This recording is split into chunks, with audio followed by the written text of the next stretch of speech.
basically the setup today was, here's the farmer's house here down in the right bottom corner of the screen.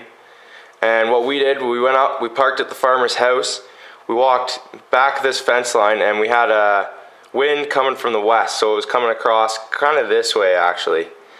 And we walked back this fence line down here, and there's a little opening in the fence right there, so the wind was blowing this way, and I was going to sit over here at first, but then I thought, no, I'll sit here because I could just see a sliver through that opening, because I thought since the wind's coming this way, I had the collar out here, the coyote's going to try and get downwind of that collar, so he might come out of the bush over here and run this fence line to be there, and that way by sitting here I could see him.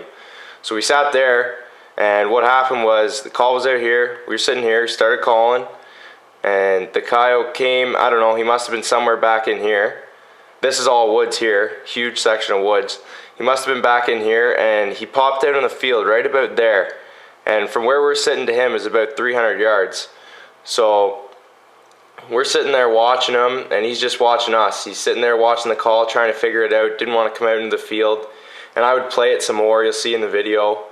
And I thought, okay, I got to do something to confuse this coyote, because sometimes when you do that, it'll make them come in a little further out of curiosity, not necessarily because they're hungry. So what I did was I put on a mouse squeak sound on the FoxPro, but I left it fairly loud so he could hear us at that range, and you can actually see his head start spinning in the video, and it's kind of telling me just like a dog, right? He's kind of confused, wondering what's going on. So anyway, right after that, he starts coming out in the field like this, and then cuts over towards this fence. And I figured he was either going to go toward the fence just to be on the fence and come up to the call, or he was going to go through the fence and do a circle to try and get downwind because he didn't know what was going on. So that's basically how this set played out. Now here's the video.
So you can actually see right here, this is when the coyote starts turning his head to when I change it up to vol squeaks on the call.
yeah, bud.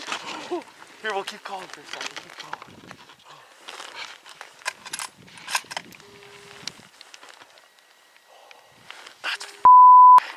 That's wicked. Try to stop like.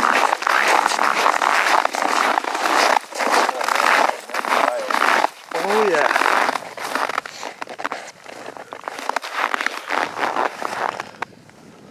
Check that out. We finally got one, me and Tanner Vandebor. Oh yeah.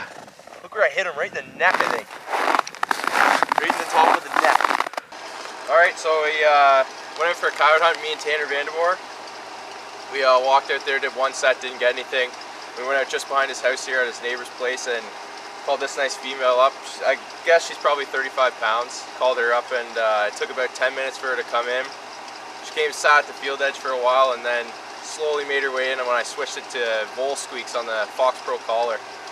I used the Savage 22-250 to place a nice shot right in the neck, and it dropped her on the spot. So we were pretty pumped because it was a last ditch effort before we go back to school, so it was a good time. She's a beaut.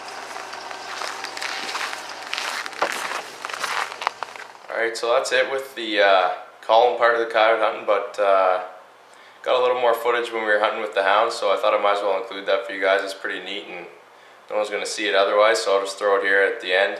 We didn't get the kill shot, that's why I'm not making a video of it, but still pretty cool. So here it is.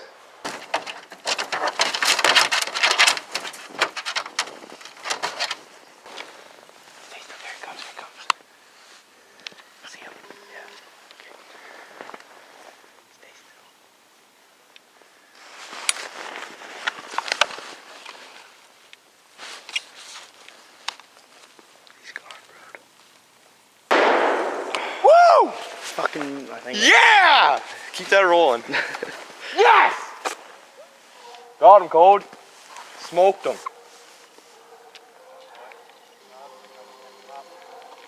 Yes, sir.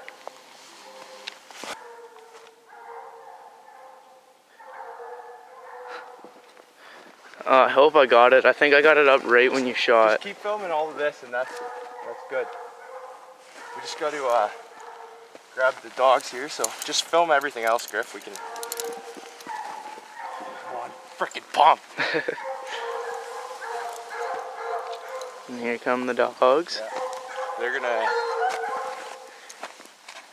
Here, get a good angle. Go over there, Griff, and film them coming in on it. Radar. Well, we came out here today running the hounds. We brought them in. Took 20 minutes. We walked the hounds in, and then they got going on this. He did a few circles, and then Griffin seen him coming down through the bush here, and he came right over, and we were standing right there, like probably 8 yards from it, and I shot him with the shotgun. It was pretty sweet. We got the dogs here, and it was pretty fun. We couldn't get the kill shot on the tape, unfortunately, but we'll try and get another one.